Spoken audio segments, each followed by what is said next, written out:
자, 본격적으로 들어가서 보니까 제가 어릴 때 겪었던 내용들이랑 거의 이게 오프라인에서 온라인으로 옮긴 것뿐이지 거의 비슷하더라고요.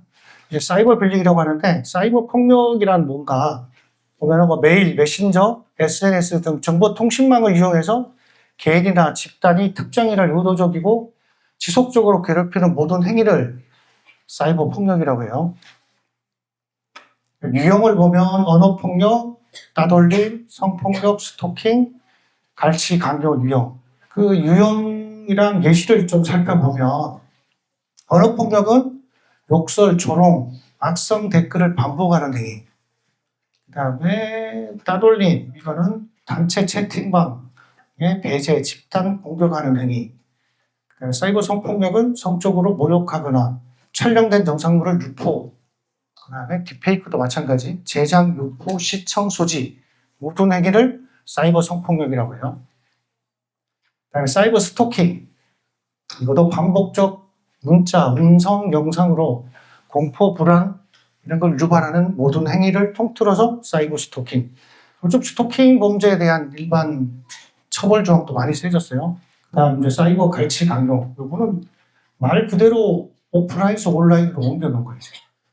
학교 다닐 때 우리는 어릴 때 삥 뜯긴다고 했었는데 똑같은 거예요. 사이버상에서 요즘 친구들 많이 하는 게임 아이템, 사이버머니 이거 나한테 보내라, 아니면 또 강제로 뺏고 하는 행위, 모든 일련의 행위들을 이렇게 통틀어서 그런 유형으로 나눠놓은 거고요. 유형 용어를 보니까 이런 게 있더라고요. 떼카, 감옥, 셔틀, 방포, 앞에 있는 말 다 그런. 떼카 같은 경우는 카카오톡을 여러 명이 카카오톡으로 보낸다는 줄임말로 한 사람을 이 단톡방에 초대해서 욕설을 퍼붓는 이런 행위들. 그 다음에 사이버 셔틀 같은 경우도 예전에 오프라인처럼 빵 셔틀 이런 게 있었지만 지금은 데이터, 기프트콘, 아이템 이런 거를 하는 셔틀로 하는 거 있고, 이 사이버 폭력의 특징은 다들 아실 거예요. 이게 전파가 엄청 빠르다는 거. 내가 글을 하나 올리는 순간 순식간에 퍼지는 빠른 전파, 이게 특징이 하나가 있고, 그 다음에 그 범위가 넓다는 거.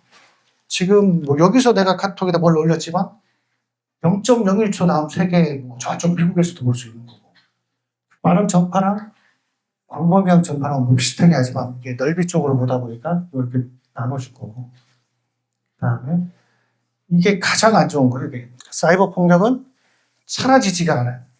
이건 한 번 내가 실수든 장난이든 뭘 올려놓은 거는 거의 영원히 간다고 보면 돼요. 그 지워지지가 않아. 내가 올렸다가 삭제를 했다고 하지만 또 다른 누군가가 이걸 공유나 복사나 스크랩해서 다운했다가 또 다른 사람한테 몇 년 뒤에 또 올리는 경우도 있고, 사이버 성폭력의 가장 큰 폐해인 거예요.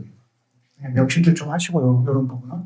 우리가 통상적으로 사이버 폭력에 대해 생각할 때, 이거는 사이버상에서 일어나는 거기 때문에 이게 오프라인이랑 전 상관이 없다, 그렇게 생각하시는데, 이것도 그냥 현실이랑 오프라인이랑 겹치는 거예요. 우리가 피해 있는 사람들 입장을 보시면 그 유형을 분석해 놓은 거 보면 피해자에게 미치는 영향이 행동적 영향을 보면 폭력적 행동, 피해자한테 이게 속에 쌓여있던 게 터지는 순간 폭력적 행동이 나오고, 좀 극단적인 얘기지만 자살 충동도 많이 느낀다는 통계도 나오고, 신체적 용어로 들어가 보면 불면증, 두통, 소화불량, 그 다음 심리적으로 우울증, 스트레스, 그 다음에 관계적으로 보면 교우관계, 소속감이 결여되는 전방위적인 문제점이 많이 발생해요, 피해자분들한테는. 그런데 과외자는 과연 떳떳할까? 그 다음에 과외자는 다리 쭉 뻗고 잘 수 있을까? 그것도 아니에요. 과외자도 보면 이거 많이 들었죠? 연예인들, 아이돌들 좋아하시잖아. 이 친구들 한참 잘 나가고 뜨고 했었는데 갑자기 10몇 년 전에 중학교 때, 초등학교 때, 고등학교 때 학교 폭력이 들통나면서 그 몇 년 동안 고생하면서 어떤 친구들이 활동 중단하는 사태가 벌어지고, 그리고 올해부터는 이 학교 폭력 대상자에 대해서는 이 대학 입시 불이익을 많이 주고, 많이가 아니라 아예 그 합격을 취소하는 대학들이 많아요. 그러니까 어렸을 때 아무런 생각 없이 하던 행동들이 나중에는 씻지 못할 후회로 돌아오는 경우가 많으니까 좀 유정들 많이 하시고 좀 생각도 좀 많이 했으면 좋겠어요. 그다음에 왜 피해를 당할까? 나는 그냥 친구들하고 잘 지내고 이렇게 하는데 왜 내가 피해자일까? 또 내가 왜 피해를 당할까? 이런 생각을 한번 해보면 저도 그게 궁금했어요. 왜 저 친구만 당할까? 그런데 그 한 친구만 당하는 게 아니에요. 보시면 통계를 한번 보시면 이게 2025년도 1차로 우리 교육부에서 학교 폭력 실태를 조사한 게 있더라고요. 보면 이 장난이나 특별한 이유 없이가 제일 많아요. 그 다음 해당 학생이 먼저 괴롭혀서 그 다음 그 오해가 있거나 의견이 달라서 이런 순번으로 이렇게 있고 이게 그러니까 계속 돌고 도는 거예요. 그냥 이 가해자 지금 특별한 이유 없이 상대방이 먼저 괴롭혀서 나타날 때 이처럼 내가 항상 피해자거나 항상 가해자가 되지는 않더라고요. 내가 누군가에게는 가해자가 되지만 내가 피해자인데 누군가에게는 또 다른 가해자가 되는 또 발생하는 경우가 많이 발생하고 그러니까 이게 학교 폭력이라든가 이런 거는 돌고 도는 거기 때문에 너는 피해자니까 이것만 조심해. 너는 가해자니까 이것만 조심해. 이런 영역으로 다가서면 안 될 것 같아요. 같이 다 알고 해야 내가 또 누군가에는 가해자가 될 수 있고 내가 피해를 당하고 있지만 내가 친구나 누군가에는 내가 또 의도치 않게 내가 가해자가 될 수 있다는 것 좀 명심하시고 자, 우리가 이제 초등학교 졸업하고 중학교를 들어왔으면 아직까지 이 성인은 아니지만 그래도 이제 중학교 교복을 입으시잖아. 그러면 자기가 한 행동에 대한 책임이 있잖아요. 이거 뒤에 설명하겠지만은 우리가 이제 범죄소년, 촉법소년, 형사소년 이렇게 여러 가지 형사처벌 대상을 대수를 하는데 이 만 14세가 넘으면 본인이 한 행동에 대해서 책임을 져야 돼요. 그럼 법적 제재가 따르겠죠? 이게 사이버 비방, 패드립, 악플, 저격글이 있는데 우리가 카톡이나 이런데 글을 많이 올리잖아요. 그러면 명예훼손, 그 오프라인 상에서 하는 명예훼손, 그 다음에 인터넷에서 명예훼손, 그 다음에 모욕 이렇게 나눠지는데 사실을 이야기하더라도 처벌받고 허위사실, 여기 정통범법 명예훼손 특징이 비방할 목적이라는 게 들어가요. 우리 친구 내가 누구 하나가 싫어.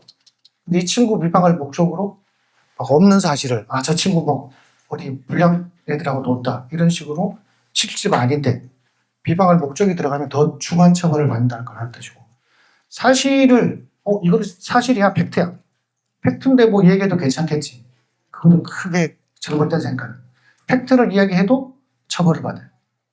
그런 거 좀 유념해 주시고 좀 알아두셨으면 좋겠어요. 우리 드라마나 이런 데 보면 나 촉법이니까 처벌 안 받아. 경찰 아저씨 우리 어떻게 할 거야? 촉법 처벌 못 하잖아요. 이렇게 알고 있죠. 근데 촉법도 형사 처벌은 안 돼요.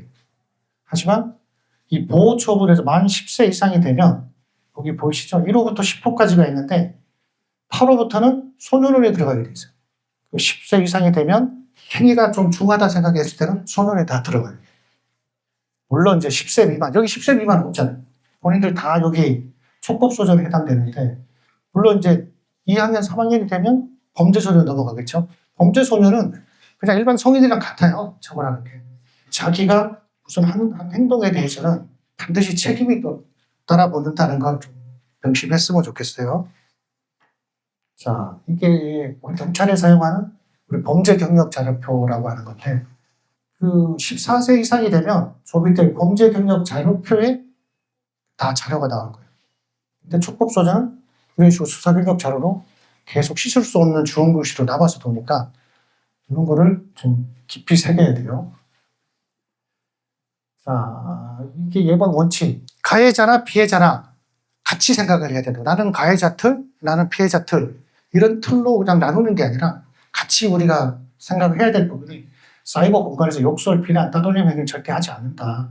그걸 명심하시고 내가 글을 카톡이나 인스타나 아니면 이런 여러 가지 단톡방에 글을 쓰기 전에 상대방 입장이 돼서 내가 했을 때 내가 이 글을 올렸을 때 그 글을 받는 사람의 입장에서 생각을 해보면 명확한 답이 나올 거예요. 그리고 같은 돌고 돕다는 뜻으로 이렇게 하나 만들어 놓고 이런 학교폭력 피해를 당했을 때 117이라는 거 우리가 경찰에서 운영하는 학교폭력 신고센터가 있어요. 저희 그냥 뭐 112, 113, 뭐 편하게 117 누르시면 돼. 그래서 상담 다 해주실 거고 우리 학생들 뭐 새벽에도 하고 수업 시간에 하는 친구들도 있더라고요. 사소한 거 뭐 거짓말로 이렇게 신고하시면 안 돼요. 진짜 내가 피해를 입었을 때 신고를 하셔야지. 그 뭐 단순히 그냥 장난치다가 한 거 이런 거 갖고 막 신고하시면 과부하 걸려서 진짜 피해 보는 친구들을 도와줄 수 없는 경우가 생기니까 신고하실 때도 좀 잘 생각하셔갖고 신고 좀 해주시고 그리고 마찬가지 경찰청은 117, 그 다음에 청소년 상담센터는 1338, 교육청은 뭐 1599, 7151 모든 내용은 비공개로 하니까 걱정 안 하실 됩니다.